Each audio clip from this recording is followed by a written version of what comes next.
Radhe Radhe everyone. दोस्तों, आज की इस वीडियो में आप सुनेंगे बरुथनी एकादशी की पौराणिक व्रत कथा कहानी। 4 मई 2024 दिन शनिवार के दिन बरुथनी एकादशी पड़ रही है। दोस्तों, हिंदू धर्म में प्रत्येक माह शुक्ल पक्ष और कृष्ण पक्ष में 2 एकादशी व्रत आते हैं।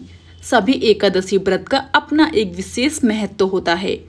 कहते हैं कि एकादशी का व्रत रखने से व्यक्ति को शारीरिक और मानसिक कष्टों से मुक्ति मिलती है, साथ ही मृत्यु के बाद मोक्ष की प्राप्ति होती है।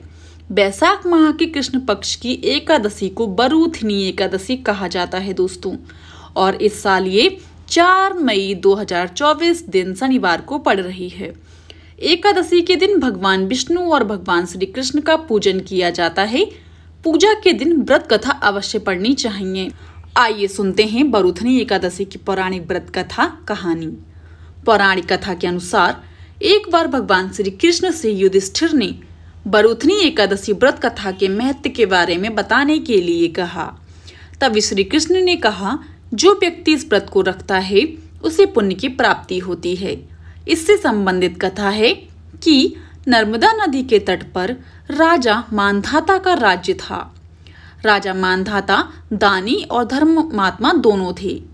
एक बार जब वे जंगल में तपस्या कर रहे थे तो एक भालू आ गया और उनका पैर चबाने लगा।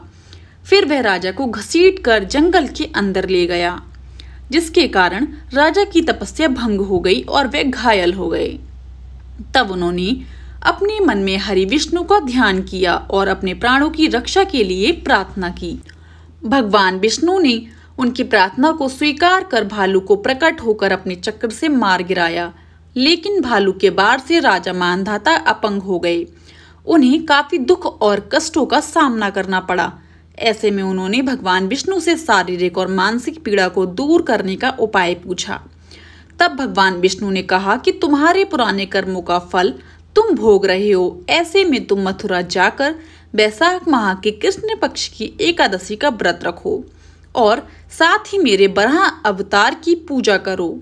ऐसा करने से दुख दूर होंगे और सभी कष्टों से छुटकारा मिलेगा। आइए दोस्तों, अब जानते हैं बरुथनी एकादशी की सरल पूजा विधि क्या है। बरुथनी एकादशी तिथि के दिन सुबह सूर्योदय से पहले उठकर शौच आदि से निर्वृत्त होकर स्नान आदि कर लें। इसके बाद व्रत करने का संकल्प लें। उसके बाद भगवान विष्णु को अक्षत यानी चावल, दीपक, नैवेद्यम यानी बतासा आदि 16 सामग्री से उनकी विधिवत पूजा करें। फिर यदि घर के पास ही पीपल का पेड़ हो तो उसकी पूजा भी करें और उसकी जड़ में कच्चा दूध चढ़ाकर घी का दीपक जलाएं। घर से दूर है तो तुलसी का पूजन कर लें। पूजन के दौरान ओम नमो भगवते वासुदेवाय नमः के मंत्र का जप करते रहें। फिर रात में भी भगवान विष्णु और लक्ष्मी माता की पूजा अर्चना करें। पूरे दिन समय समय पर भगवान विष्णु का स्मरण करें। रात में पूजा स्थल के समीप जागरण करें। एकादशी के अगले दिन द्वादशी को व्रत खोलें। यह व्रत पारण मुहूर्त में खोलें। व्रत खोलने के बाद ब्राह्मण या किसी गरीब को भोजन अवश्य कराना चाहिए।